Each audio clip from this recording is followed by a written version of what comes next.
Je vais voir si-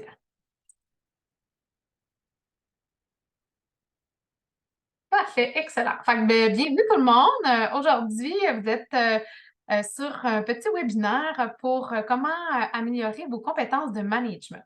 Fait que l'objectif, c'est vraiment de vous faire prendre conscience de c'est quoi la différence entre le management et le leadership. Parce que souvent, les gens veulent dire hey, moi, je veux être un bon leader, je veux être un bon leader, mais il y a quand même une certaine distinction à avoir, puis ça nous prend les deux pour gérer une équipe, puis être efficace et aussi inspirant. Le but aussi aujourd'hui, c'est que je vous donne de la valeur. Fait que c'est une session d'introduction de mon programme Masterclass Management de 12 semaines. Donc, le but, c'est de vous faire découvrir c'est quoi les possibilités qu'on peut aller, de vous faire vivre l'introduction, donc une session complète. Et normalement, il y aurait plus de participation dans le contenu. Je poserais plus de questions, mais comme c'est un webinaire enregistré et qu'il y a des gens qui vont l'écouter en rediffusion, ben je veux maximiser la valeur des gens qui sont là, mais aussi des gens qui vont le réécouter en rediffusion.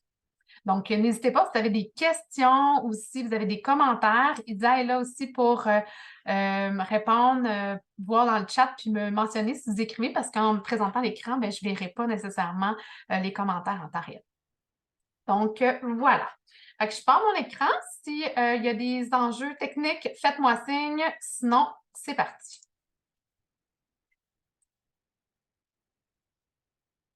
Donc, je me présente rapidement, hein, Catherine Lavoie. Je suis propriétaire de la firme Action Coach Performance et je suis coach d'affaires certifiée. Pourquoi que j'ai choisi de faire ce métier-là maintenant?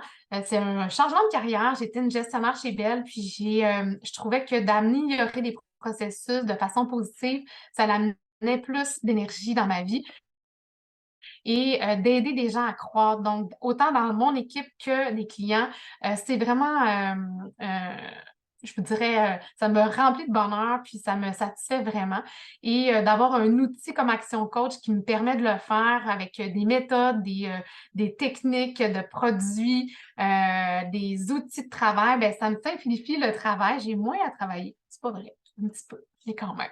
Et j'ai beaucoup de plaisir dans ce que je fais. Donc, développer mon équipe, développer mes clients, développer des programmes de contenu, toujours être à la source de l'information puis de la formation. On parlait de AI, je me forme là-dedans présentement. Donc, pour moi, c'est l'apprentissage continu qui est la clé de ma passion. Puis c'est pour ça que je suis dans Action Coach. Donc, voilà. Je suis une maman très active aussi. J'aime beaucoup, beaucoup les activités familiales, le sport. Je suis une skieuse et j'adore aussi faire du volleyball. J'ai une équipe de volleyball, puis je joue au volleyball. Donc, voilà qui je suis. J'essaie de changer. J'avais essayé, j'ai un petit problème technique ici. Ah, je m'excuse. Je vais juste arranger ça. Et voilà, c'est reparti. Bon. Donc, est-ce que vous voyez la prochaine slide? Je crois que j'ai un ici. Et voilà. Bon. Action Coach, on est une compagnie de coaching d'affaires dans 85 pays. On a été fondé en 93 par Brad Sugars. Puis notre but, c'est de créer l'abondance dans le monde à travers la rééducation entrepreneuriale. Donc aujourd'hui, vous êtes là pour vous éduquer. Puis moi, mon but, c'est que vous puissiez avoir des meilleures connaissances pour ensuite faire croître votre affaire, autant personnelle que professionnelle. Donc, on veut vraiment vous aider à avoir une activité commerciale rentable qui peut fonctionner grâce à des systèmes sans vous.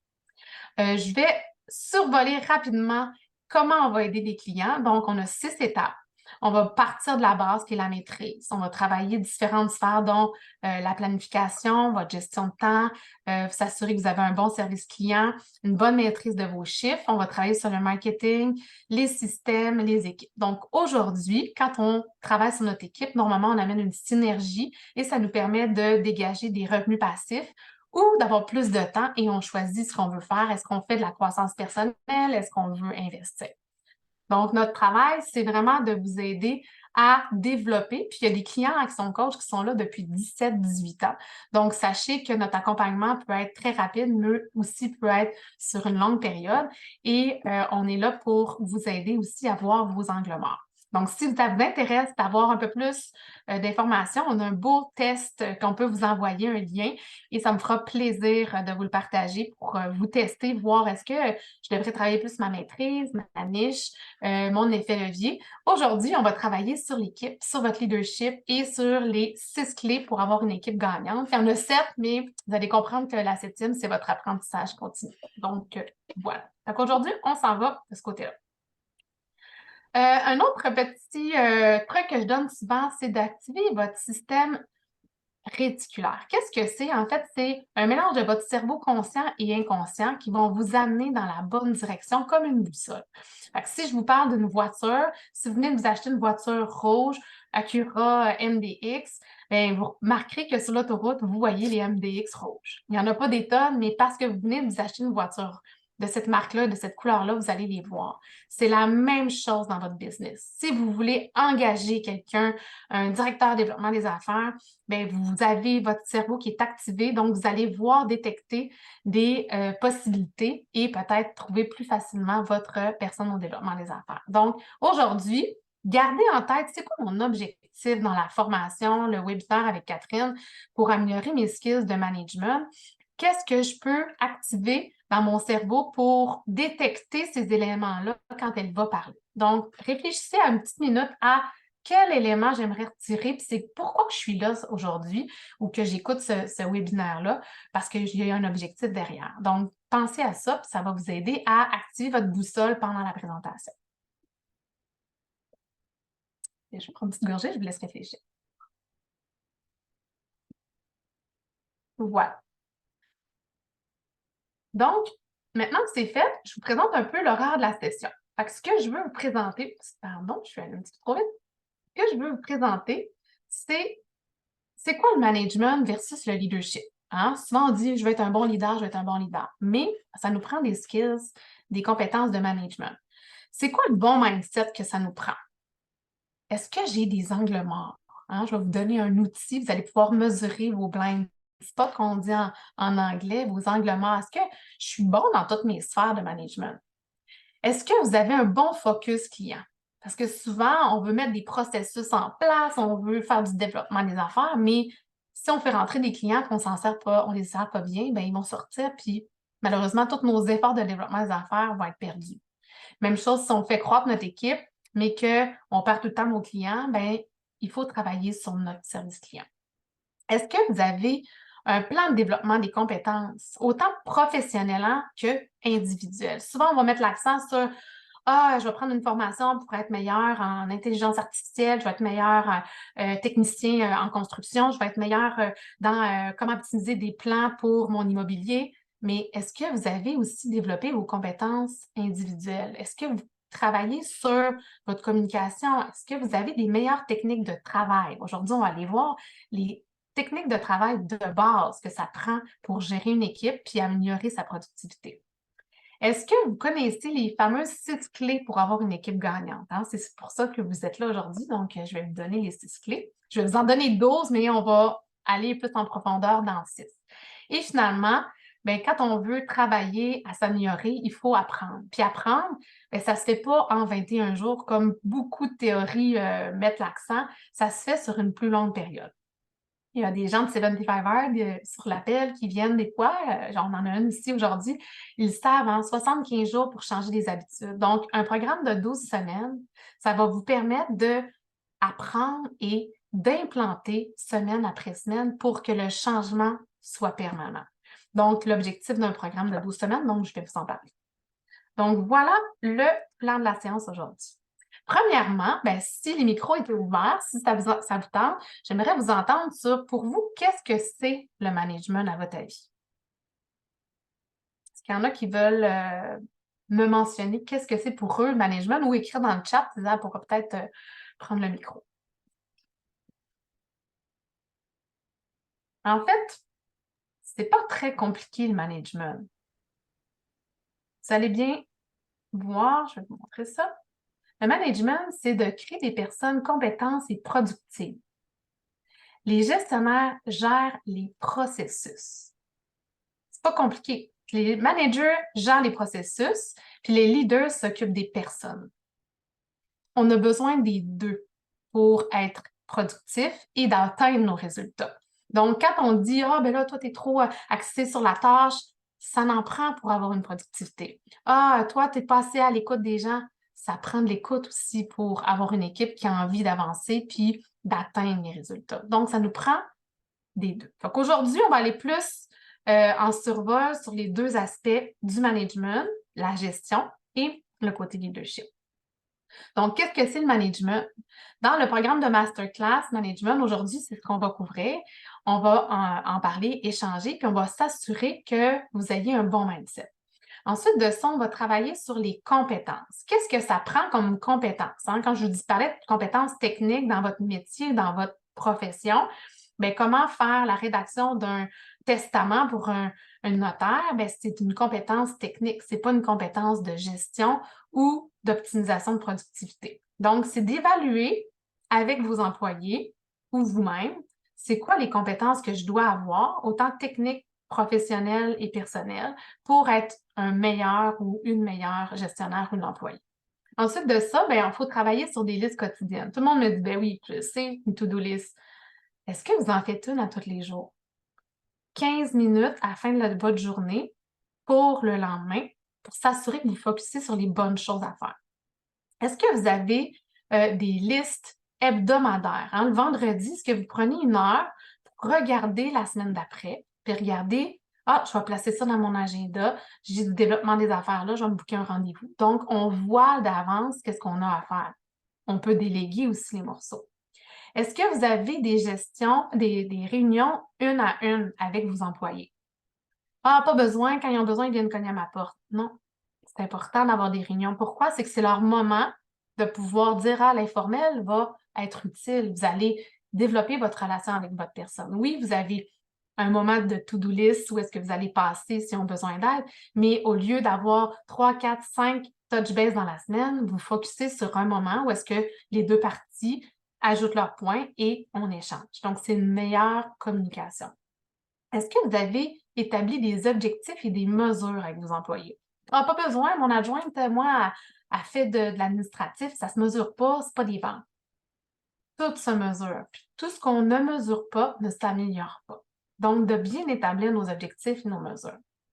Est-ce que vous faites une planification sur 3 mois? Moi, je prêche pour ma paroisse, j'ai des ateliers de croissance club d'ailleurs le 12 septembre, mais sachez que la planification sur 3 mois vous permet de voir les morceaux arriver, mais de ne pas être trop avant non plus. Quand on met des objectifs sur un an, c'est plus difficile de les atteindre. Donc, on va aller les couper en trimestres pour nous ramener à mettre des choses en place pour atteindre les objectifs de l'équipe ou l'entreprise. Est-ce que vous avez des évaluations annuelles? Est-ce que vous travaillez sur un plan de développement personnel et est-ce que vous avez une bonne discipline? Ah, j'ai pas eu le temps de faire ça cette semaine. Pour telle raison, on se trouve toujours des bonnes raisons. Est-ce que vous avez une bonne communication? Comment améliorer votre communication et les outils pour y arriver? Et bien entendu, quand on bâtit une équipe, ça nous prend des systèmes, ça nous prend des formations, ça nous prend un processus de recrutement. Est-ce que vous en avez un? Et le dernier, non le moindre, bien, quand on est un bon gestionnaire, là, on peut passer à un bon leader. Si vous n'avez pas à la base des techniques de suivi et de productivité, bien, vous allez rester un leader dans votre position et non un leader inspirant. Il faut travailler sur autant votre gestion que votre leadership. Donc, voilà le programme complet. Aujourd'hui, on va parler management et leadership. Donc, quand on parle de qualité des personnes dans l'équipe, bien, ça dépend de vous, de votre gestion. Parce que si vous ne donnez pas le bon travail, si vous ne les encadrez pas bien, si vous ne leur donnez pas le bon support, on va aller plus en profondeur là-dedans, bien, vous allez perdre vos bons éléments parce qu'eux, ils veulent croître, ils veulent donner du rendement, mais ils veulent aussi avoir une clarté vers où s'en aller. Donc, c'est important autant d'avoir un côté inspirant puis de faire du management de façon high level, mais aussi des fois d'être dans le micro, pas toujours dans le macro. Il faut former nos gens. L'autre chose, c'est qu'il faut les former. Puis souvent, ben, on va prendre des gens, puis j'ai travaillé dans une grande organisation, je suis arrivée avec des compétences, mais ils ont toujours travaillé sur nos plans de développement, l'amélioration de nos compétences. Ils nous ont offert aussi des programmes où est-ce qu'on pouvait aller chercher du coaching. J'ai été coachée grâce à Belle avec des gens de l'externe, pas juste à l'interne. Donc, il faut former nos gens pour qu'ils restent compétents et non pas que dans les compétences techniques, mais dans tous les niveaux. Donc, pour ça, il faut aussi leur apprendre à travailler. Hein? Souvent, ils vont arriver avec des compétences techniques, des connaissances en marketing numérique, mais on ne leur a jamais montré à comment gérer une to-do list, comment être productif dans leur courriel, comment faire des bons suivis efficaces, comment déléguer à d'autres départements.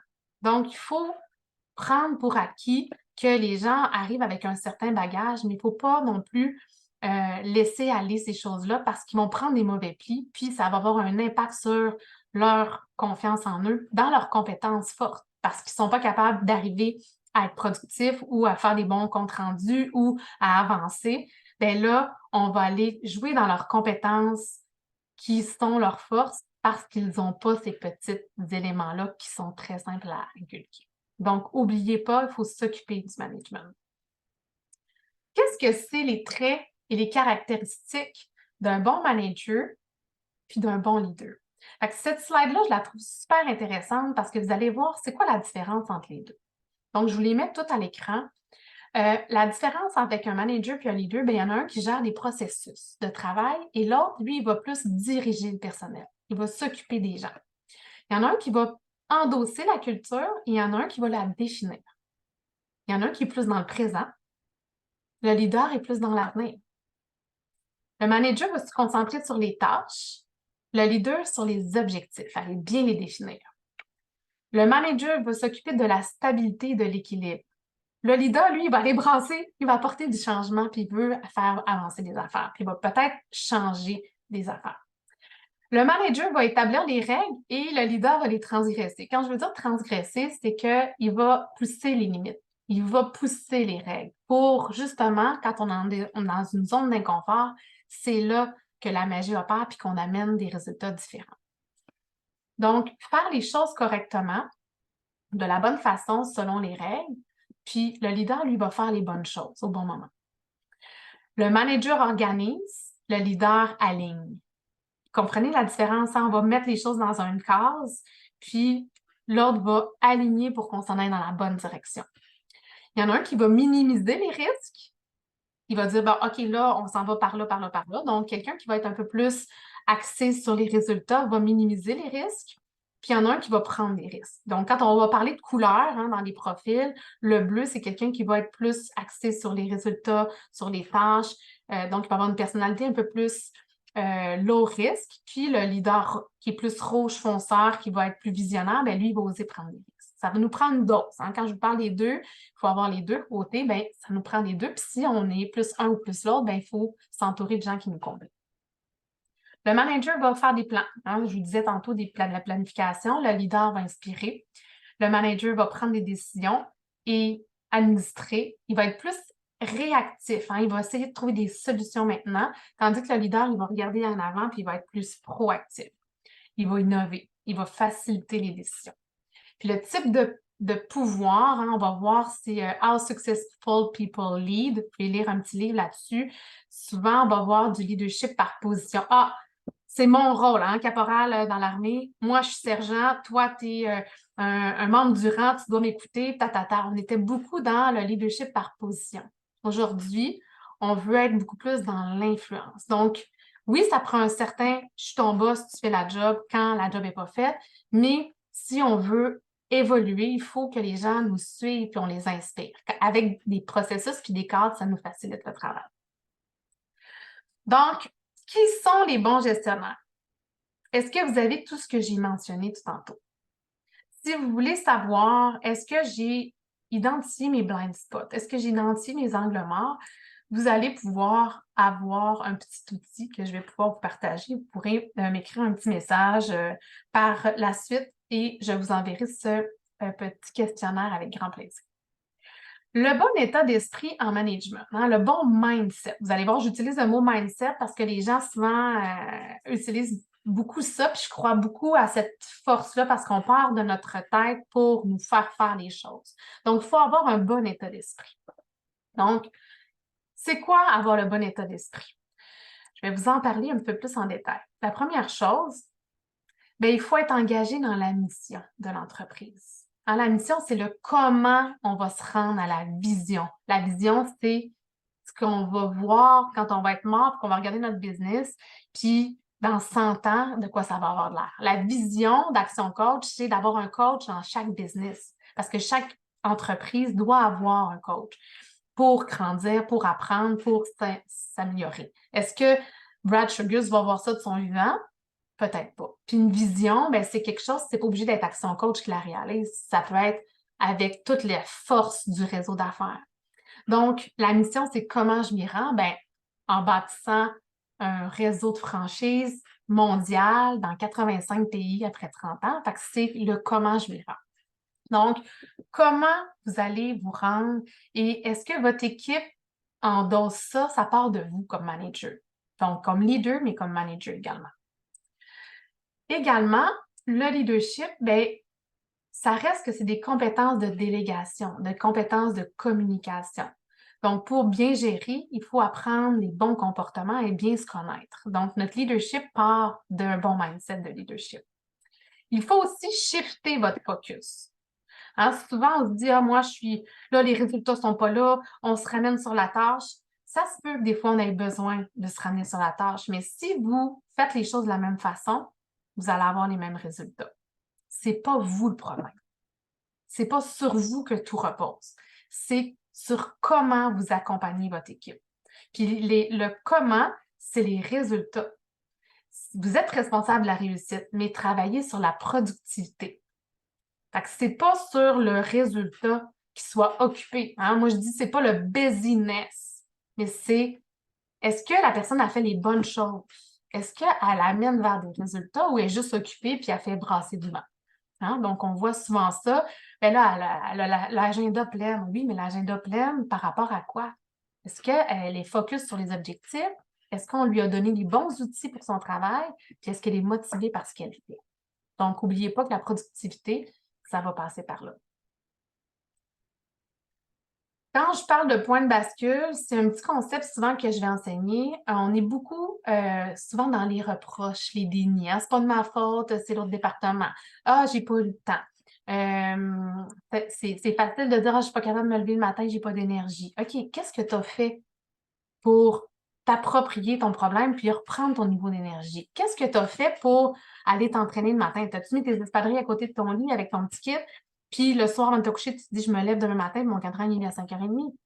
Donc, le point de bascule, c'est dans la performance de dire, OK, j'arrête d'être en bas de la ligne dans le déclic pour être dans les dénis, les excuses, mais plus dans l'implication, la responsabilisation, puis je m'approprie la situation. Donc, si on veut un shift de mindset, il faut absolument qu'on se réapproprie notre agenda, notre position, notre mindset pour se dire, ben oui, là, je veux changer, puis je veux devenir un bon gestionnaire. Je veux changer tel éléments, puis ça commence par l'apprentissage, ce que vous faites aujourd'hui. L'autre chose aussi, moi, que j'aime présenter, là, il y a des petits mots encore en anglais, mais je trouve vraiment le fun, ce visuel-là, parce que pensez à une situation que vous avez déjà vécue. Tu sais, Nancy, tu as été dans le monde corporatif avant d'être dans ton entreprise, même chose pour Marie-Michel. Réfléchissez. Est-ce que j'avais une relation adulte à adulte avec mes collègues? Ou est-ce que dans des situations, j'avais l'impression que j'avais une situation parent-enfant?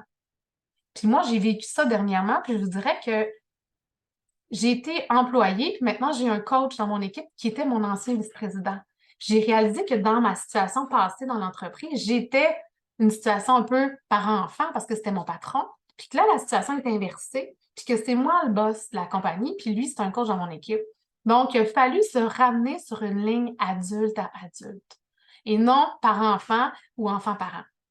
Parce qu'on n'est pas dans une situation d'un bon mindset dans notre relation d'affaires. Donc, pour bien gérer son équipe, est-ce que je suis avec cette personne-là dans une situation parent-enfant ou parent-adulte ou adulte-adulte? Donc, posez-vous la question, puis qu'est-ce que vous pouvez faire pour changer ça dans votre mindset? Même chose pour le respect. Il y a beaucoup de gens qui sont ultra généreux, puis dans le coaching, on est beaucoup comme ça. On va des fois baisser notre niveau de respect de soi-même pour aider les autres. Puis j'ai réalisé dans des situations aussi avec des clients que je n'étais pas bien. Lui, il était bien. Mais moi, je n'étais pas bien parce qu'il n'y avait pas de respect envers moi. Puis j'ai réalisé que je ne me respectais pas non plus par le sujet ou par la façon qu'on avait notre relation. Donc, dans votre mindset, c'est important d'avoir un style de vie qui vous permet d'avoir des relations de respect de soi-même, puis de respect des autres, donc d'être dans une zone de « je suis OK et tu es OK ». Et je ne me sous-estime pas ou je me mets pas dans une situation où est-ce que je sers l'autre puis je m'occupe plus de moi-même. Je l'aide, ouais, mais tu l'aides jusqu'à 8h, 9h, 10h, 11h le soir. Là, tu n'es plus dans le coaching business, tu es dans autre chose. Fait que gardez en tête votre limite, respectez-vous. Puis souvent, ben, quand on est dans la gestion d'équipe, on va être là pour nos employés, on va être là pour notre équipe. Puis, oups, on s'oublie, puis on oublie de faire nos tâches, puis on se ramasse à faire ça le jeudi soir, vendredi soir. Pourquoi? Parce qu'on a supporté notre équipe, mais on s'est oublié soi-même.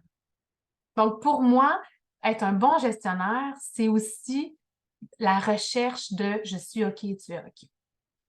Bon. Vos angles morts, ben, de réfléchir, est-ce que je lui suis trop décisif? Hein? Souvent, dans des styles de personnalité, on va être trop indécis ou trop décisif. Est-ce que je suis dans un rôle équilibré? Donc, je ne veux pas aller en profondeur dans ces questions-là, mais je vais vous envoyer un questionnaire si ça vous intéresse, puis réfléchissez. Est-ce que moi, je suis dans une bonne posture de gestion ou je suis dans un extrême? Est-ce que je fais trop de micromanagement? Hein? Quand j'ai un client que, quand il vit une situation, il ramène tout vers lui puis il veut tout faire lui-même. Est-ce que vous pensez que vous aidez votre équipe à croître puis à grandir puis à vous supporter quand vous faites de la micro-gestion? Puis la macro-gestion, c'est la même chose. Je me suis rendue là à un certain moment dans ma carrière de dire, bon, là, j'ai une équipe pour faire ci, pour faire ça, pour faire ça. Puis là, ben, je les laissais aller. Mais ils ont besoin de mon support, ils ont besoin de sentir que je les écoute, ils ont besoin de sentir qu'ils ont leur moment avec moi en one-to-one. Moi, je me disais, ils sont corrects, ils vont venir cogner à ma porte. J'étais de ce style-là. Et là, à un moment donné, j'ai réalisé que bon, quand je prends mes moments avec eux, une demi-heure par 2 semaines, ben là, il y avait des morceaux qui sortaient, puis j'étais pas en grand micro, pas en grosse micro, en macro, mais c'était équilibré. Donc, de retrouver votre niveau de confort, est-ce que je leur en donne assez ou trop? Est-ce que vous faites trop d'absence? Hein? Souvent, ah ben là, moi, je suis un investisseur immobilier, ma business, ça roule, elle m'amène du cash flow passif, je peux réinvestir en immobilier, j'ai perdu ma flamme de mon entreprise initiale, mais elle roule seule, elle revient. Est-ce que vous êtes trop absent? Puis ce que ça fait, c'est que là, il va y avoir un désengagement de votre équipe. Et si un désengagement, ben, vous allez avoir des signes comme des taux d'absentéisme, vous allez avoir des gens qui vont quitter. Donc, trop d'intervention, pas assez d'intervention. Est-ce que vous êtes présent? Est-ce que votre façon de faire est toujours la bonne? Ah, moi, je sais que c'est ça qu'il faut faire, l'Edro fait ça. Est-ce que vous avez cette ouverture-là de regarder pour que les choses soient faites différemment par un employé qui vont vous amener des nouvelles idées? Est-ce que vous êtes quelqu'un qui délégue ou quelqu'un qui abdique? Hein? Ah, j'ai délégué à mon adjoint. Oui, mais est-ce que tu lui as apporté du support? Est-ce que tu lui as montré comment tu voulais que ce soit fait?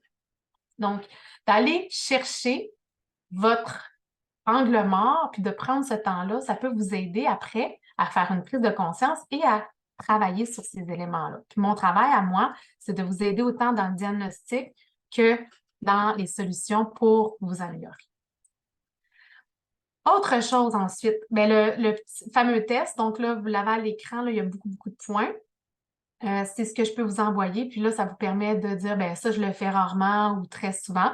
Puis, ça va vous permettre d'identifier sur lesquels vous devez vous améliorer. Voilà.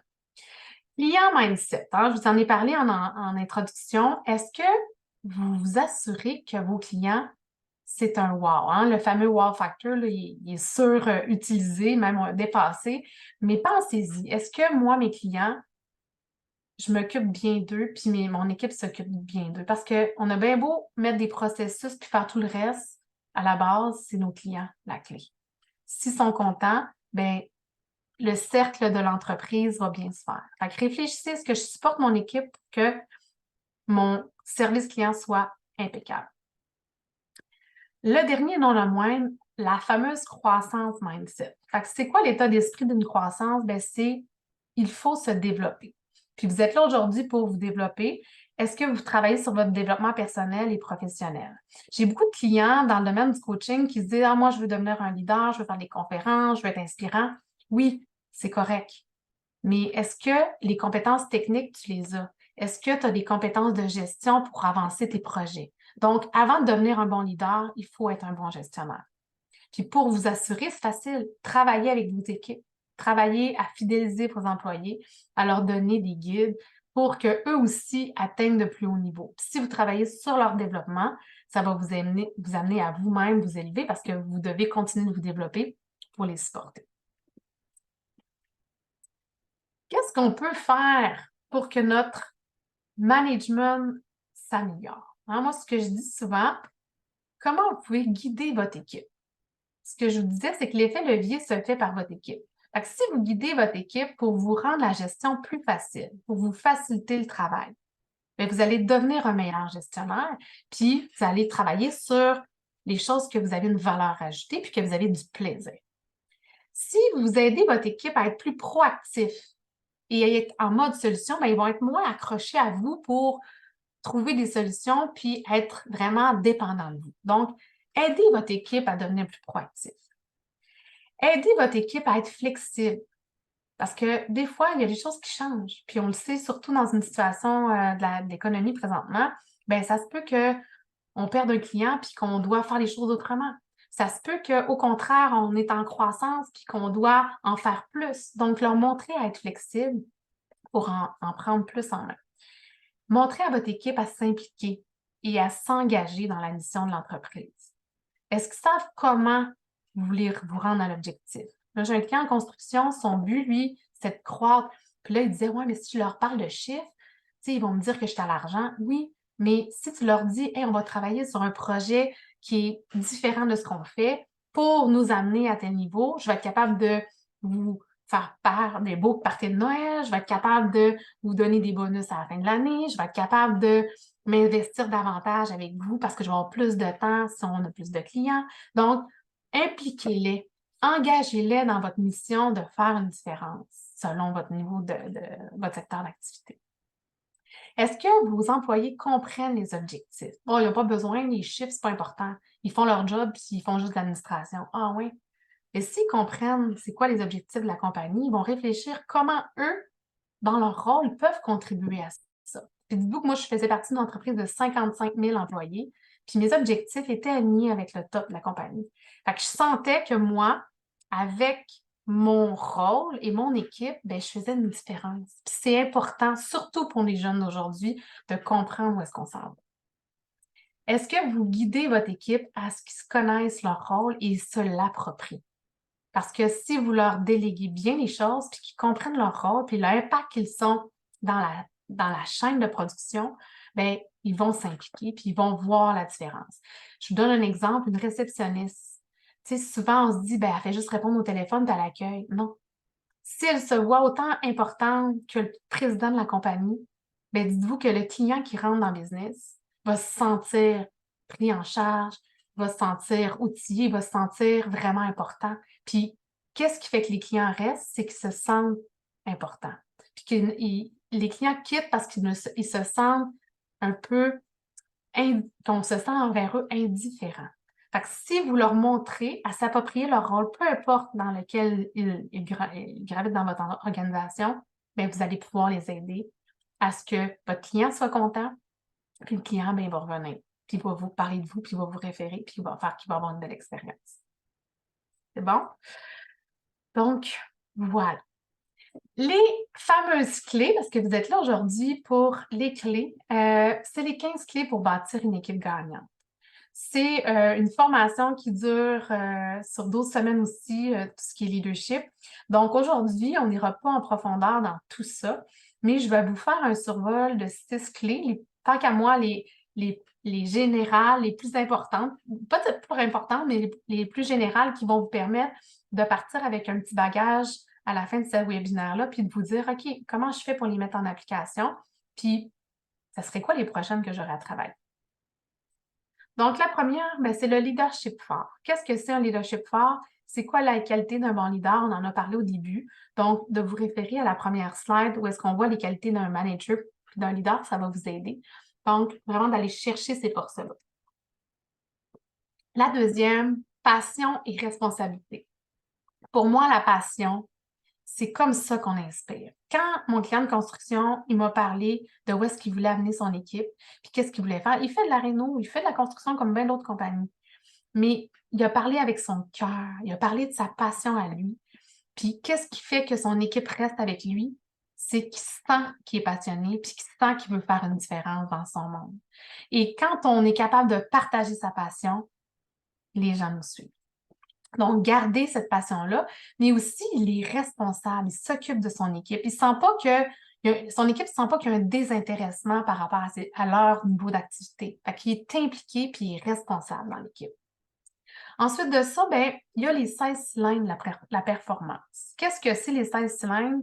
Ben, en fait, quand je vous parle d'un moteur, moi, je ne suis pas une fille de moteur, mais des fois, ça parle plus aux gars, Steve, ça va peut-être plus te parler. Il y a des pistons dans un moteur. Puis il y a des moteurs qui vont fonctionner avec 3, 4. Ça va rouler pareil, on va continuer d'avancer. Mais quand nos 12 pistons fonctionnent, ou 16 pistons fonctionnent, notre moteur, il va rouler à fond, mon Léon, puis à plein régime. Fait que le but, c'est de toucher les pistons de vos employés pour qu'ils soient capables d'être motivés, productifs, heureux et vraiment amener au maximum toutes leurs compétences dans l'entreprise pour avoir des résultats. Comment qu'on fait ça? C'est facile, hein, vous allez me dire. Bien, il y en a 4 composantes. Il y a le corps et l'esprit, puis il y a le cœur et l'âme. Fait que le management, on va travailler sur le corps et l'esprit. On va travailler sur des compétences techniques, sur l'organisation du travail, sur les to-do lists pour s'assurer qu'ils sont productifs. C'est important.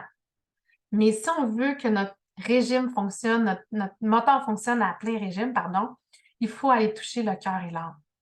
Ça se fait par des compétences de leadership, donc d'écoute, d'humanité, de compréhension, d'implication. Donc, d'aller chercher leur réelle motivation. Pourquoi ils sont là dans l'entreprise? C'est quoi leur motivateur? C'est quoi que je peux mettre en place pour les mobiliser? Donc, si on veut travailler les composantes techniques, mais aussi les compétences plus de leadership, il faut aller chercher les 4 composantes de la performance.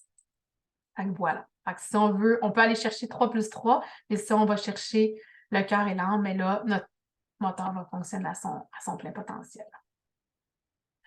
Quelque chose que je veux aussi vous partager aujourd'hui, puis que j'ai vécu justement en faisant mon 75 Hard, qui est un défi personnel d'entraînement, d'alimentation, de sport, de boire de l'eau, etc. Bien, c'est que je me suis mis une pression. Je me suis inscrite dans un défi. Puis la pression, qu'est-ce que ça m'a amené? Bien, ça m'a amené une zone de turbulence, hein, des perturbations, parce que là, il fallait que je fasse 2 entraînements par jour, que je boive 1 gallon d'eau, que je lise des pages de livres, que c'était compliqué. Fait que la première à la deuxième journée, je me suis ramassée à lire mon livre avec une flashlight en faisant ma marche dehors parce qu'il fallait que je fasse mon deuxième entraînement. Fait que ça m'a amené une émotion où est-ce que je vais comme, OK, là, je ne suis pas en contrôle de ma situation. Par contre, quand on a une certaine pression et une perturbation, puis ça nous crée une émotion, ça nous amène un changement. Puis quand ça nous amène un changement, ça nous fait grandir. Puis quand ça nous fait grandir, bien, c'est là qu'on fait une transition puis qu'on s'amène à grandir. Fait qu'il faut se ramener on a besoin d'avoir une certaine pression pour générer une certaine perturbation qui va nous amener une émotion, mais qui va nous amener à changer. Fait que, petit concept de mindset également. Le cycle de l'entreprise, hein, j'en ai parlé au début. Si on a une bonne équipe et qu'on leur explique comment bien servir nos clients. Donc, le rôle du propriétaire, c'est pas de supporter les clients, c'est de supporter son équipe. Puis j'ai vécu cette expérience-là parce que je connais toute cette belle théorie, mais quand tu le vis, c'est encore plus fort après. Donc, moi, je me suis mis à travailler comme propriétaire dans mon organisation, puis à essayer de bâtir mon équipe. Puis là, ben, j'ai eu des échecs en recrutement, puis tout ça. Fait que là, je me suis mis à moi-même faire le service client, puis à faire le développement des affaires, puis à faire l'administration, puis à faire le marketing. Fait que qu'est-ce que ça a fait? C'est que il y avait moins de revenus qui rentraient dans ma business, j'étais épuisée, j'avais plus de temps pour moi. Et là, j'ai pris un mini pas de recul, puis j'ai fait comme moi. Si je travaille sur bâtir mon équipe, puis je bâtis à donner des outils à mon équipe, donc Isa, Maud, j'ai des coachs avec moi de plus en plus, je suis en recrutement pour du développement des affaires, bien, je bâtis une équipe qui vont faire quoi? Ils vont supporter les clients, puis le processus. Puis ces clients-là vont faire quoi? Bien, ils vont être plus heureux, je vais en avoir plus, donc ils vont mener plus dans l'entreprise, dans la business. Puis la business, qu'est-ce qu'elle va faire? Bien, elle va me rapporter plus à moi. Donc, le cycle de vous investir avec votre équipe, vos compétences de management pour être capable de faire la roue. Dites-vous que des fois, on est dans l'engrenage, puis on est pris, mais de prendre un mini pas de recul pour vous dire, OK, c'est quoi mon rôle à moi? Mon rôle, c'est de supporter mon équipe, de leur donner des outils, d'être un bon gestionnaire, un bon leader. Puis, eux autres vont s'occuper des clients et du reste, bien entendu. Donc, gardez en tête votre rôle. Petite slide de qualité de vie. Quand on travaille à être un bon manager, bien, il faut aussi montrer à poser des questions. Hein? Souvent, l'employé va venir vous voir et il va dire ah, ben là, j'ai telle problématique. Ben oui, fais ça, puis ça va être réglé. Vous apprenez pas à votre équipe à devenir autonome et à trouver les réponses par eux-mêmes. Donc, travaillez sur la qualité de vos questions. J'avais un client ce matin qui me dit Kat, là, tu me parles de mes chiffres, je veux mes tableaux de chiffres. J'ai besoin d'avoir plus de formation pour connaître comment maîtriser plus les chiffres. Comment je peux faire? Fait qu'il m'a posé une question à moi. Là, j'ai dit, parfait, tu vas étudier c'est quoi une balance de vérification. Puis la semaine prochaine, tu me poseras tes questions. Donc, je vais l'éduquer, je vais lui montrer des outils. Donc, question, mentor, connaissance, éducation. Et il y a des croyances de dire, ben, il faut que je maîtrise mes chiffres pour être capable d'être un bon gestionnaire. Parfait. La qualité de tes croyances, de tes rêves va t'amener à poser des meilleures questions, qui va t'amener à prendre des meilleures décisions, des actions et vous amener plus de résultats. Fait que ça se fait en termes de compétences de gestion, mais aussi en termes de compétences personnelles. Parce que si vous voulez défaire une croyance que vous avez, bien, il faut améliorer vos connaissances pour éventuellement changer vos croyances et vous amener à des résultats différents. On est maintenant rendu dans la clé du but commun. On en a parlé d'entrée de jeu. Votre équipe doit connaître votre objectif. Ça commence par une vision. Hein? Normalement, c'est le propriétaire qui va mettre un but et cette vision-là va être mise en place, le fameux comment on va s'y rendre par une mission. Comment on s'y rend? Il faut que ça soit communiqué et il faut que tous y adhèrent, bien entendu. Ensuite de ça, il faut les engager et les inspirer. Comment qu'on peut les engager? Bien, c'est sûr que si vous ne communiquez pas également avec toute votre équipe, si vous n'avez pas un meeting de groupe, mais que des meetings individuels, c'est difficile de vraiment créer un engagement commun puis d'aller dans une même direction. De travailler sur votre mission puis votre vision, comment les engager, les inspirer, ça fait partie de, bien entendu, une technique pour vraiment les amener comme motivateurs, comme employés motivés dans leur tâche quotidienne. Il faut avoir des règles de jeu claires. Tu sais, souvent, je vais présenter un terrain de jeu, un terrain de soccer.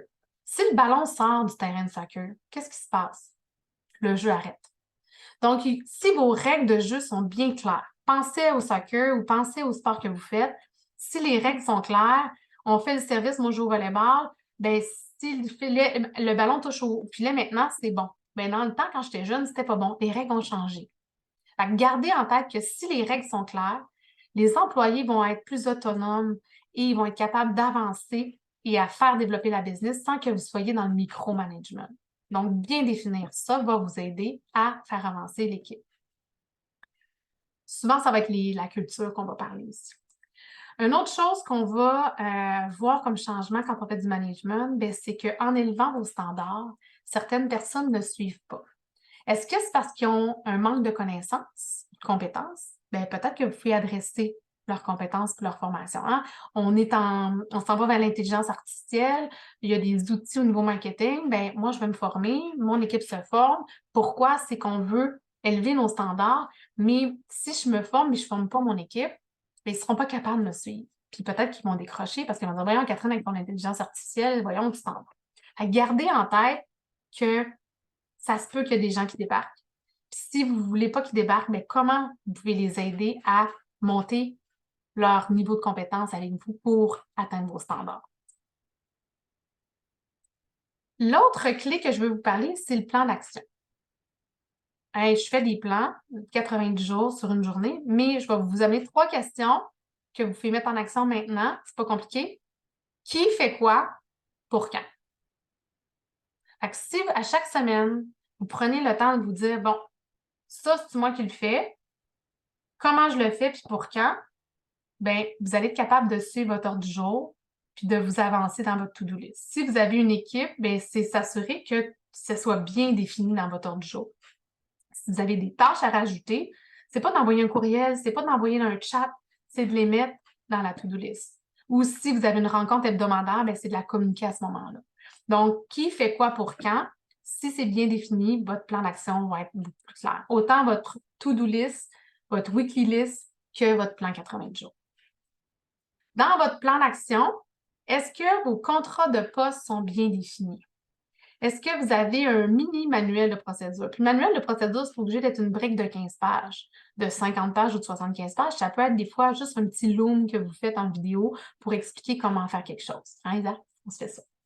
Votre plan annuel, est-ce que vous avez un plan que vous faites une fois par année ou est-ce que vous dites, ben, l'année prochaine, j'aimerais avoir tel chiffre d'affaires, j'aimerais avoir tant d'employés, puis j'aimerais faire telle chose au niveau personnel.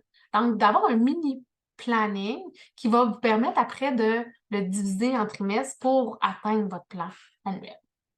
Donc, c'est super important pour vous faire avancer. Même chose pour le support de prise de risque. Si vous ne prenez pas de risque, prenez pas d'initiative, bien, vous allez toujours rester au même stade. Même chose avec votre équipe. Si vous ne prenez pas de risque, bien, votre équipe n'en prendra pas. Ils ne pousseront pas leurs limites.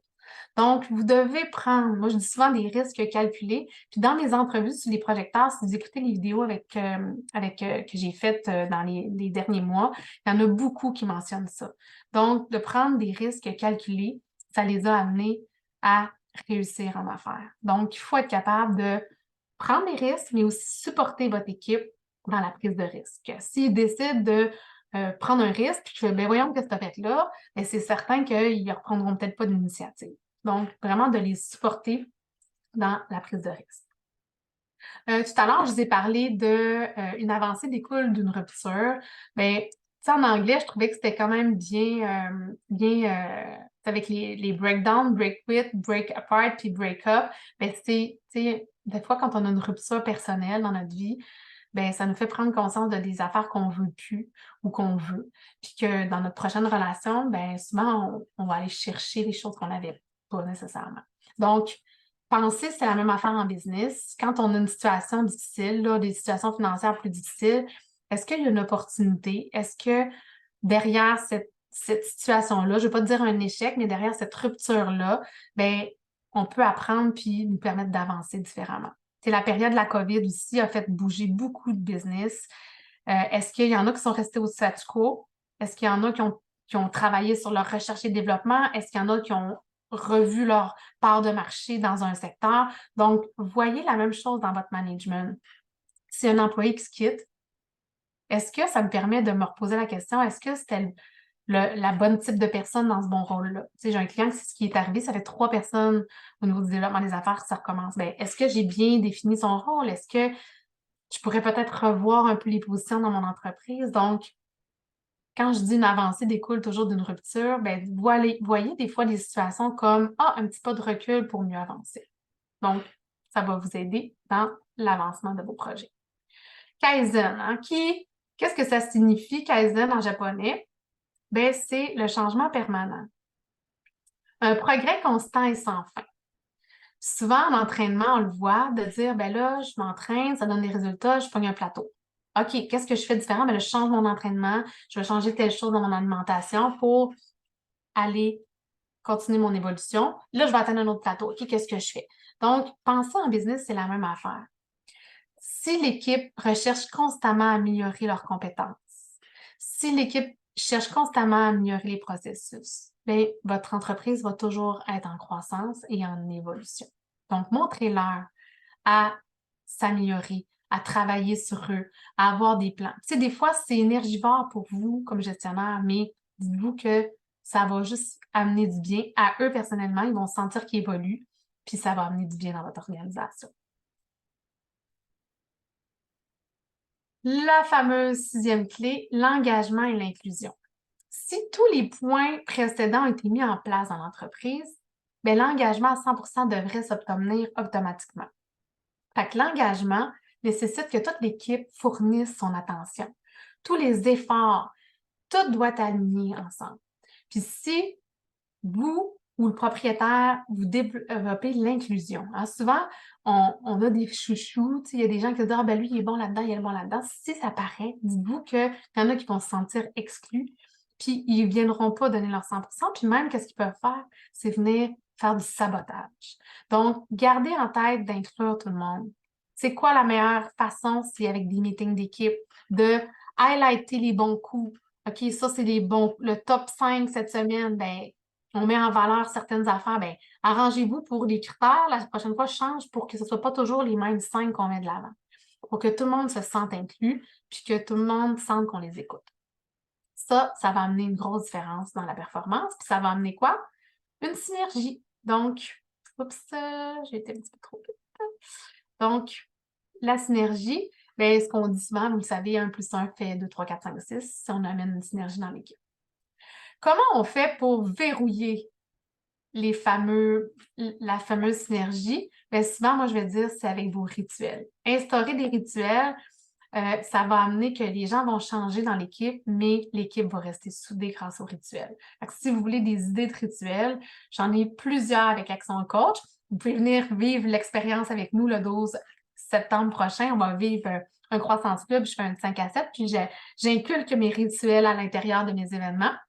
C'est quand même drôle, les gens trouvent ça drôle, mais ça amène une certaine stabilité dans le groupe parce qu'on fait tout le temps un peu les mêmes affaires qui sont comiques. Donc, on arrive à la fin de la présentation. Aujourd'hui, vos home fun, vos petits devoirs, j'aimerais que vous preniez le temps d'identifier c'est quoi vos angles morts. Parce que si vous voulez vous améliorer dans votre management, il faut identifier c'est quoi que vous avez à travailler. Aussi, faites une liste de vos employés ou de vos collaborateurs directs. Pourquoi? C'est que la prochaine étape serait d'identifier les compétences. C'est quoi les compétences que j'ai à améliorer grâce à mes angles morts et à mon blind spot? Je vais être capable de savoir sur quoi j'ai à travailler. Puis aussi de le faire avec vos employés. De cette façon-là, bien, vous allez pouvoir faire un plan de développement, puis de les aider à se développer, puis d'identifier, ah, je devrais peut-être lire tel livre ou tel livre ou tel livre. Puis si vous avez besoin d'une référence, bien, vous pouvez m'écrire un courriel ou vous inscrire au masterclass. Ça peut vous aider aussi à développer ces compétences-là. Donc, en résumé, qu'est-ce que c'est le masterclass? On a parlé aujourd'hui de qu'est-ce que c'était le management. Je vous ai fait un survol. La session 2, c'est les compétences. Donc, on va travailler justement sur le plan de développement des compétences pour s'améliorer. On travaille la gestion des listes. On va travailler les réunions, la planification, les évaluations, la communication. Et ça nous amène vers le leadership. Donc, c'est le programme que je vous offre. Si vous voulez vous améliorer, bien, la vraie mesure, c'est la performance. Hein. Même si on est un gestionnaire et qu'on ne fait pas des ventes, comment on peut s'améliorer? Bien, c'est la performance de notre équipe. Il faut mettre des mesures en place. Donc, gardez ça en tête et aussi, soyez toujours en train d'apprendre. Si je vous donne mon meilleur conseil, consacrez 5 heures dans votre semaine à investir sur votre apprentissage avec des podcasts, des livres, des publications, parce que le manque de connaissances, ça va vous amener un manque à gagner. Donc, voilà. Si vous avez 2 livres que vous voulez, des références de lecture pour être un meilleur manager, mais Fish et The One Minute Manager, c'est 2 livres qui peuvent être intéressants à lire. Et si ça vous intéresse d'avancer davantage dans le programme, là, je fais une offre aujourd'hui, ça ne paraît pas bien à l'écran, mais le deuxième à 50% jusqu'au 31 août. Donc, si vous inscrivez sur notre site web avec le QR code que vous voyez à l'écran, vous vous inscrivez, puis vous pourriez avoir un deuxième abonnement à 50% pour un membre de votre équipe. Donc, voilà. Et pour terminer, ben, j'aimerais que vous preniez les 2 minutes qui restent pour énumérer 3 points à retenir sur lesquels vous voulez agir maintenant et peut-être travailler avec un coach, Action Coach pour la suite. Donc, prenez le temps de réviser vos notes, d'écrire vos 3 points qui est les BFO que j'appelle. Si vous pouvez me les mettre dans le chat, c'est apprécié. Sinon, encore mieux, scanner le QR code que vous voyez à l'écran. Ça va me permettre de prendre votre feedback via un petit formulaire très, très rapide à remplir sur le Google Form. Si jamais vous avez des questions ou que vous voulez poursuivre la conversation, vous avez mis aussi mes coordonnées à l'écran. Donc, Catherine Lavoie à actioncoach.com, mon site web et nos réseaux sociaux. Vous pouvez nous suivre via les différentes plateformes. On est maintenant aussi sur TikTok. Encore, j'ajoute l'onglet, l'icône TikTok pour ça. Donc, prenez le temps de noter vos billets fausses et de scanner le QR code si vous êtes intéressé à me remplir un petit sondage sur le webinaire d'aujourd'hui. Donc, je vous remercie pour votre écoute, votre participation et je vous laisse sur une petite citation.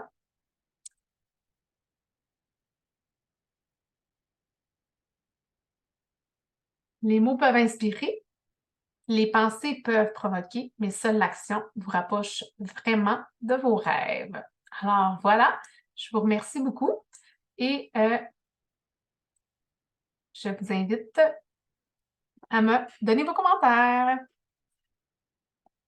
Merci beaucoup, Catherine. C'était vraiment intéressant. Marie-Michel dit que c'est très intéressant. Elle est en voiture, elle ne peut pas mettre sa caméra. Steve a vraiment apprécié la présentation. Excellent. Bien, merci à tous de votre participation. Puis, si vous avez besoin de la rediffusion, on a enregistré le tout et m'écrire un courriel si vous voulez avoir les petits questionnaires que je vous ai mentionnés. Bonne fin de journée!